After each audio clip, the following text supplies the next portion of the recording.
Hi there. Hi, Dave. Okay. Yeah, the background looks a bit messy. So you can tell. I actually, this is my office, come shack, come everything, my music room, and trying to fit everything in here is a bit of a nightmare. But hey, at least you can tell I spend most of my time working, not tidying up. It's fine. Believe me, I'm messy, so I know what it's like. It just shows passion, I think, when you're that organized. It just it's I know absolutely where everything is. Nobody else does, but I know where I can put my hand on anything in it. But there you go. you've got your own system. Indeed. That's called chaos theory, I think. First question. Well, thank you. Welcome to the podcast, first of all. First question, what is the Radio Society of Great Britain and why is it split into different regions?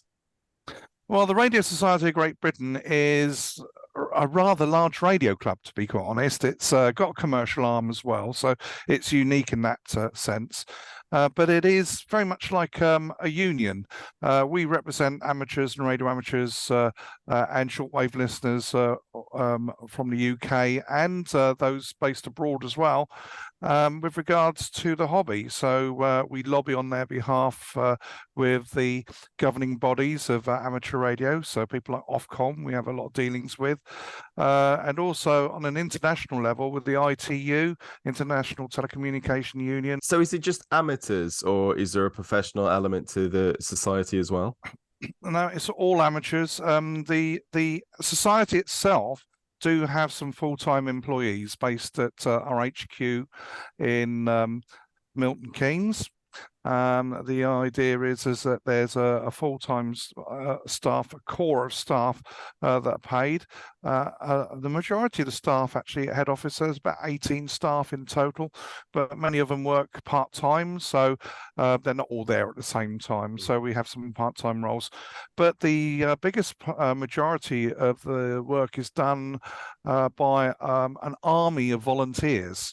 And say, for instance, you ask why we split the regions up into 12 regions, well, 13 regions. And that is because basically we have to cover the whole country.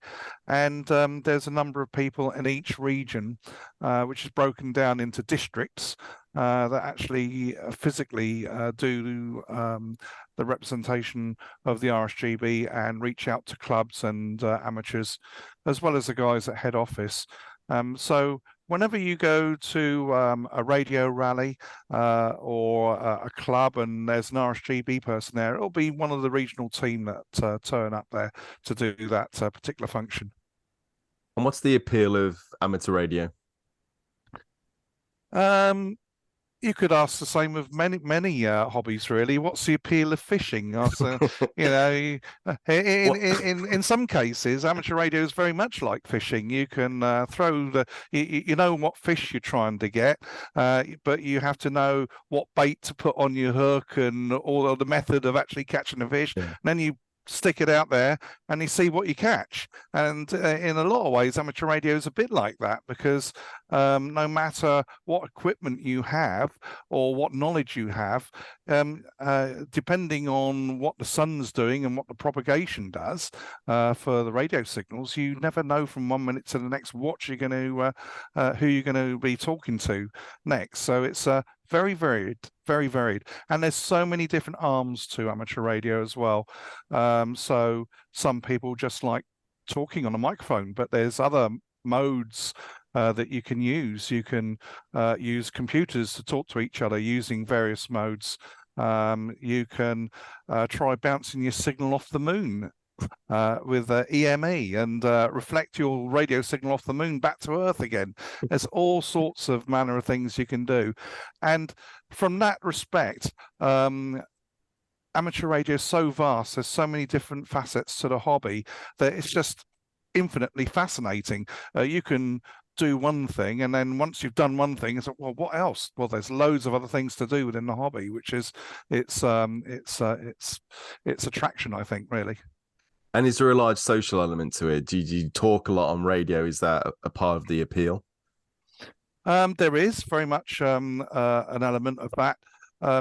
It's quite interesting. Not only can you keep in touch with people within the UK, and in fact, amateur radio came into its own during the COVID lockdown, with lots of people getting their equipment out the lofts and dusting it off and firing it up again. And all of a sudden, amateur radio had a huge resurgence during that period, where people tried to keep in touch and to battle the loneliness and what have you. But it's a great way to keep in touch with people, and you can meet new people. I've spoken to a number of people abroad that I've actually met up with. And many people do this. You can make lifelong friends from people in countries far away that you would never have met otherwise. I do remember my own personal take. Before mobiles, CB radio was the thing, and you would have people communicating in the age before mobile phones on CB radios. Yeah, that's quite funny days. I actually started out many years ago on CB radio myself before I became a radio amateur. And back in the day, it was quite funny. We used to do these things called eyeballs, and you get on the radio and you'd say, "Oh, I'll come round to your house and we'll have an eyeball." And you go around for a cup of tea, and you go down there for a chat. And you sit there in the chair drinking your tea, whilst they totally ignore you and talk to someone else on the radio, which was rather bizarre. But And regarding the equipment, is it expensive? Do you need a big antenna? How does it work? okay, you can start very, very cheaply. I've got a radio here, which is uh, this one, which hasn't even got a battery in it at the moment. But this is a cheap Chinese handheld radio that works on VHF, and you can get one of these for about £34 or less even on the second-hand market. And they're a great introduction to amateur radio. Very, very limited range, obviously, only a little aerial, only a battery, so it's not going to go miles and miles and miles.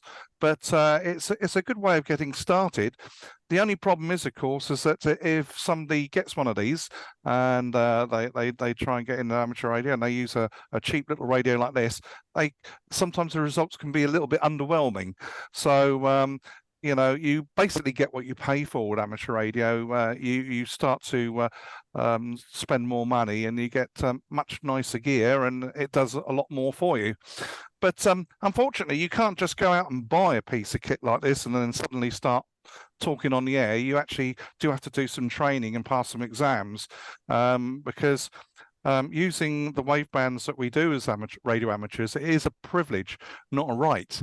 So Ofcom dictate that we have to take these exams. So we take the exams, which are hosted by the RSGB. So there's another service that the RSGB provides, and we can do the exams can be taken at local radio clubs, or they can do a physical paper exam, or you can actually do them online with the RSGB now as well. So you don't even have to leave the comfort of your own home to take the exam. But you do need a little bit of training, and there's plenty of that available from clubs and online to help you do that. So this training, does it involve how to use the radio, what frequencies to broadcast on? Yeah, it's very much broken down into various sections. The amateur radio syllabus. Not only do you have to know how to use a radio within the conditions of your license, which are dictated to by Ofcom. There are 3 different licenses. There's a foundation, which was created to help bring people into amateur radio. So the technical side of it is not so intense. There's an intermediate, which is a stepping stone to the full license. And each of the licenses give you more and more privileges as you work through them. But the foundation license is very much aimed at people beginning and getting in there. The thing is to give them confidence that they can operate legally within the framework of the license.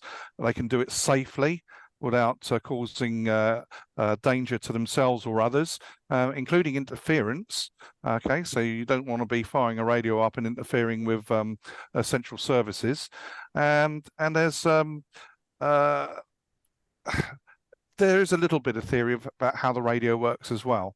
But then you go on to the intermediate, and there's more of it opens up to the practicalities of allowing you to build things and use things that you build, all the way up to the full license, which allows you a lot more power. You're allowed to use up to 400 watts, which is more than the average radio will put out.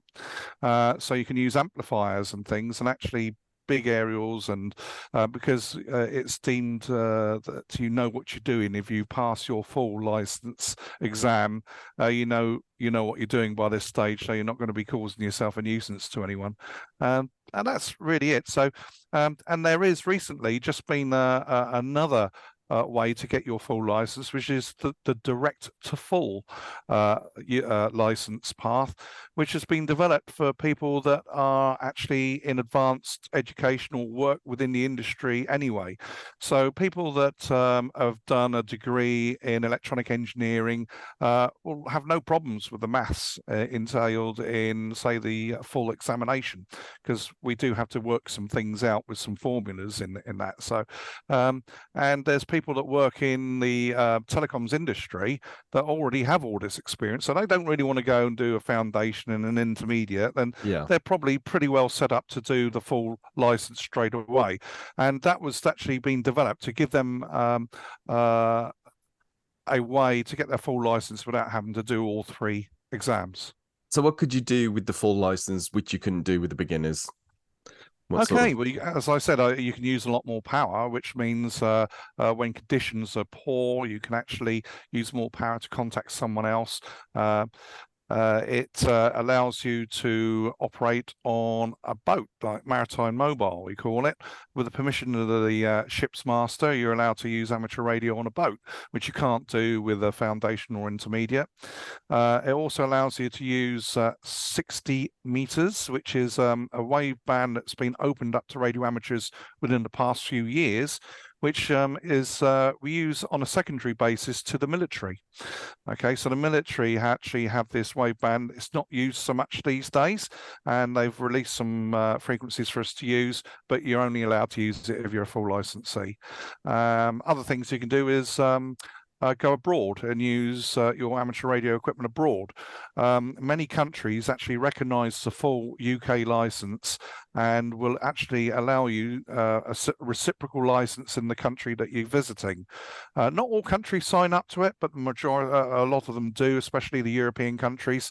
And I've had much fun using my full license in that way. I've actually been on holiday and taken my gear with me. I've actually been on a cruise ship and taken my gear on a cruise ship and operated in the middle of the Atlantic, which was great fun as well. So all these opportunities come to you if you actually take the full license. Is the reason why it's so regulated because governments use them for emergency services for important reasons, so they can't just have anybody interfering with those frequencies or on those frequencies? Well, the whole point is that you stay on those frequencies. We've the amateur radio bands have been designed in increments of harmonics. So, say for instance, if you're going to cause an interference to anyone, the idea is that you only cause interference to other radio amateurs, because if there's any harmonics, they end up on the other bands that radio amateurs use. But the problem comes is when the equipment is faulty, it is not on frequency, goes off frequency. You could be straying into aircraft frequencies, emergency services frequencies. You could be causing interference to medical equipment.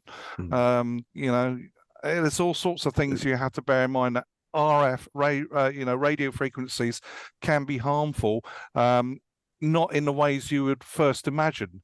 It wouldn't be great if somebody walked very close to one of your aerials and you've got a huge amount of power going through it, and you don't keep them away from the aerial. You key up and their pacemaker starts playing up. It could have really nasty consequences. So this is why training is essential, and why we have to be responsible as radio amateurs, which is why the licensing procedure. So it's not just fire it up and give it a go and cause havoc. So our emergency services, do they have their radio frequencies encrypted, or could people potentially listen in on them? That's in a state of flux at the moment. The emergency services for some time have used a system called Tectra, which is a VHF system, and those services were encrypted. Back in the old days, when the police ran around in Ford Anglias and had the light blue Ford Anglias and things like that. They used to use 4 meters FM, which the old criminals could actually listen into, so they could tell how much time they had to get out the bank before the Rozzers turned up. But that went by the board some time ago, and they developed Tetra, which is a VHF encrypted handheld radio, and now they're going to a totally different trunked radio system, but that as well is secure. So unfortunately, you can't listen into the UK police. And strangely enough, in the States, you could still listen to the police. They use unencrypted radio out there, which is a bit bizarre, but Yeah, we should be a bit ahead of them there. It was a thing growing up where people would buy scanners so they could listen into the airwaves of like other people's conversations. Yeah, well, you still see the films now, don't you? Where you got some newspaper hack with his scanner going, so he can get the scoop and get to whatever's going on before anyone else. But frankly, that doesn't fly in the UK or in Europe because we use encrypted radio here. Going back to the equipment, so these antennas, does it equate to the bigger the antenna, the further you can reach, the further your signal travels? You can have the best radio in the world, but if you haven't got a very good antenna, you're not going to get very far.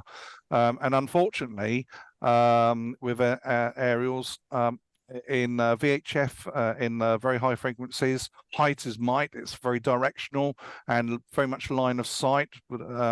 Basically, you with HF, it's a lot different. The bigger, the better. In many cases, larger aerial arrays actually will amplify your signal, so you can actually put like 100 watts of power into a directional antenna, which will give you gain, and actually you could be putting out thousands of watts of radio frequencies in one direction because it's all channeled in one direction instead of going everywhere. So aerials are very, very important. Power is important as well, but not as much as the aerial. And the other thing is that for however efficient an aerial is at transmitting, it's also more efficient at receiving. So there's no point in putting loads of power out if you can't hear who's talking to you. So, the aerial is very important. And in my view, it's much more important to have a good aerial than lots of power. If so, I mean, is there a maximum size the average person could have antenna wires on their house without needing planning permission? Is that a thing? Well, unfortunately, as soon as you start talking about putting aerials on houses, you run foul of planning permission in a lot of different ways. There are ways that you can minimize the impact of your aerials. You can have aerials in your loft. You can run them around the guttering of your house. You can run them around fences and things like that. They are compromises. You're not going to get the best performance out of a compromised antenna that you would do if you had a large aerial in free space. Sometimes if you've got a nice plot of land and you can got understanding neighbours who aren't going to complain too much, then yeah, you can put big aerials up. But a lot of people are finding it quite troublesome. One way around it, of course, is not to operate from home at all, but to operate mobile, and lots of people do that. So you'll see sometimes in the middle of a field people with a big mast up with all wires and aerials hanging off it, and go over and say hello, and you'll be introduced to some rather nutty radio amateurs in the middle of a field. But it is what it is. People do it. They do these mobile operations to get away from the noise. There's an awful lot of radio frequency noise in cities and towns. People with plasma TVs, 40 switch mode power supplies, you name it, they all make a hell of a racket, and it makes operating from home very difficult sometimes. So that's another incentive for people to go out and play radio mobile, because they can get away from the noise of the city.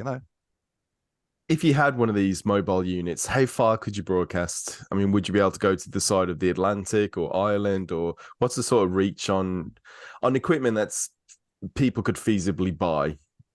My first radio was quite a small. It's actually a mobile radio, but it did VHF and HF, so it was jack of all trades.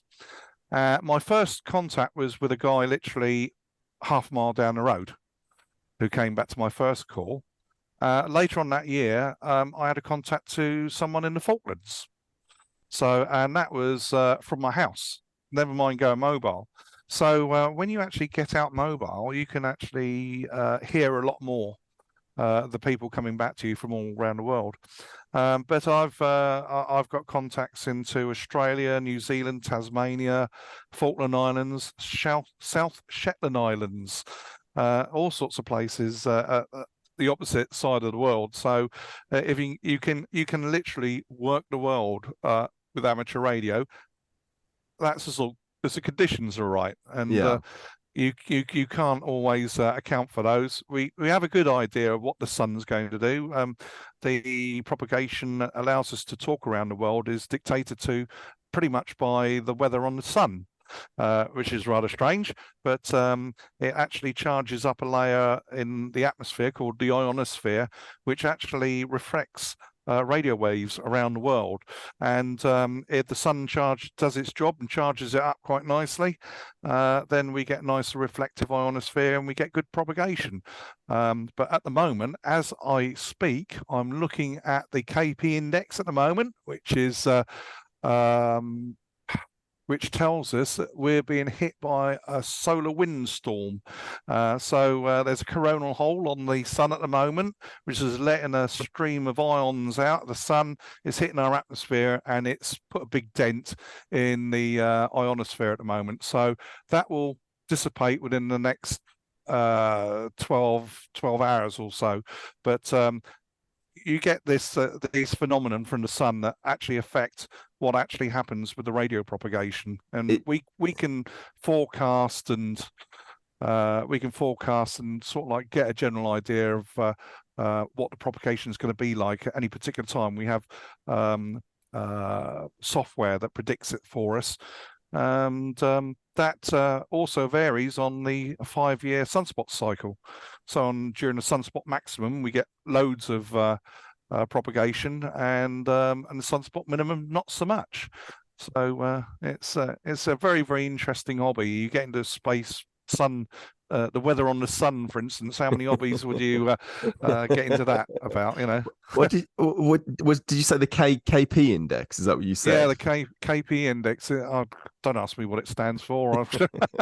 There's a number.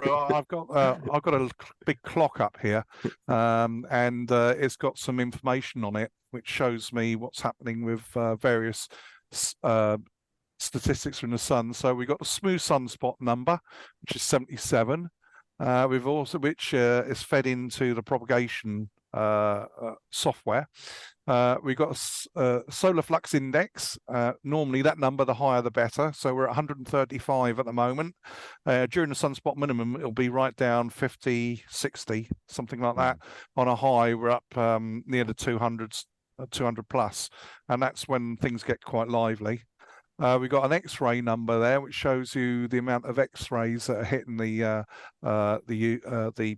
ionosphere, and that affects another layer in the atmosphere called the D layer.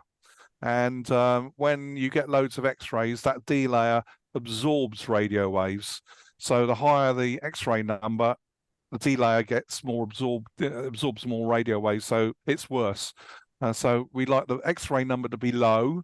We like the KP index to be low, because otherwise that knocks the ionosphere around. We would like the sunspot, the solar flux index to be high, and the smooth sunspot number to be high as well.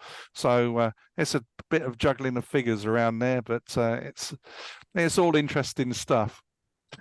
I've got to ask you, when you made contact with this person in the Falklands Island, what's the first thing you say? I mean, I assume you're not. Are you expecting to hear anyone? Are you just saying hello?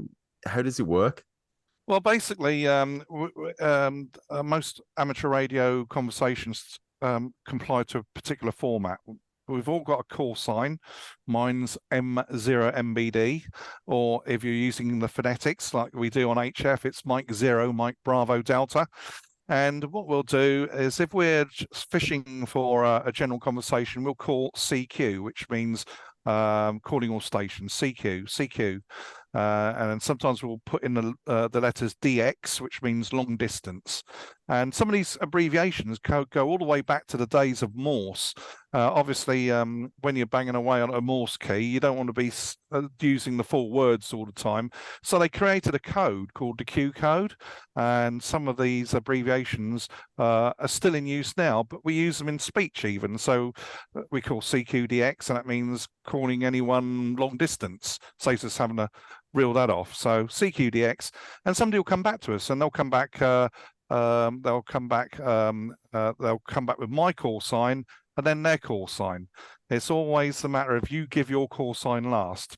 Don't ask me how that came around. That's a historical thing, but that's from. So it's normally call that person from this person, right? So the first go over will be me calling CQ, and then some bloke will come back and say this is G4XYZ.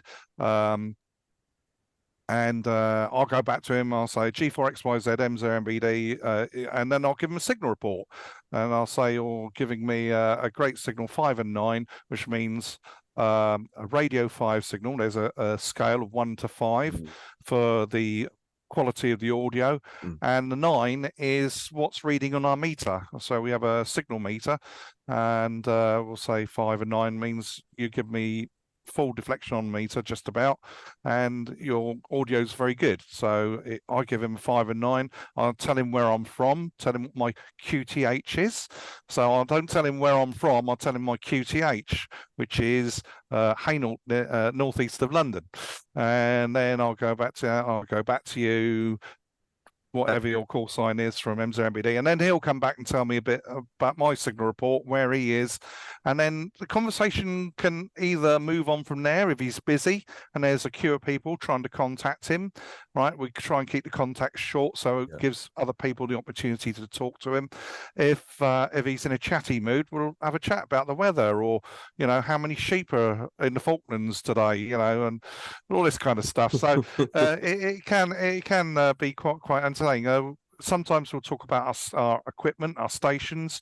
We'll describe what we're doing, or if you've trying out something new with your radio. And sometimes I've done it before. I've had a couple of aerials, and I said, well, I'm going to switch to this aerial now. Which one's sounds better to you, and stuff like that. So it can be a technical conversation. It can be sometimes you can get on the radio at the weekends, and some of the networks that go on at the weekends, you hear people telling each other all about their lumbago and their tennis elbow and what have you. So you get all these kind of conversations and everything in between. Obviously, we like to try and keep away from things like politics and religion, and they're generally steered clear of, although it's not exclusive. Some people still to go. There's no law against what you talk about on there, to be quite honest. But I suppose there are the common sense things that you don't talk. It's a bit like the issues with social media these days. You've got to temper what you talk about, really. There's etiquette. Yes, is much so. Now, the interesting thing is, of course, is that not everyone in the world speaks English. So some of your conversations are going to be quite short. And this has actually also been reflected in the uptake of what we call digital modes, where people use computers to talk to each other on the radio. So basically, you've got a computer hitched up to a modem, which makes some funny noises. That goes into your radio, goes over the airways.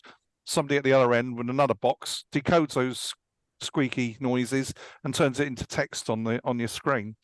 And more people are doing that basically because making these squeaky noises takes up less bandwidth than actually speech. So with less power, you can actually get better contacts, further contacts. And the other thing is, of course, you don't have to speak English because the computer the stuff comes up on your screen, and you just type in some, or you have some pre-configured responses that you can give. So people that don't like talking on the radio can actually take part in amateur radio as well without actually saying a word in a microphone. A lot of people say, well, that's not real radio, is it? But I mean, it's using technology to communicate wirelessly, so it is radio, just not as some of the old timers know it. So the hobby's moved on. We got new things to do. I just embrace all of it. I think it's a great smorgasbord of technology that we get to play with, you know. Dave, it's been fascinating talking to you. I know we've run out of time, but it's really interesting hearing the different aspects of radio communication. It's a technology that's been around for years, decades, but it's still very much popular with yourselves and people like you. If people are actually interested in it, then by all means, take a look at the RSGB website. There's a page on there called Club Finder, and just search for Club Finder, and you can find a radio club somewhere near you, and you'll find loads of people that be only too willing to help you get involved if you're interested. And there's loads of websites and Facebook pages and stuff. But try club. They're always on the lookout for new members, and you can talk to someone who really knows what they're talking about. I really appreciate it, Dave. Take care, and I will speak to you soon. No worries. You take care. Cheers. Bye-bye, Dave. Bye.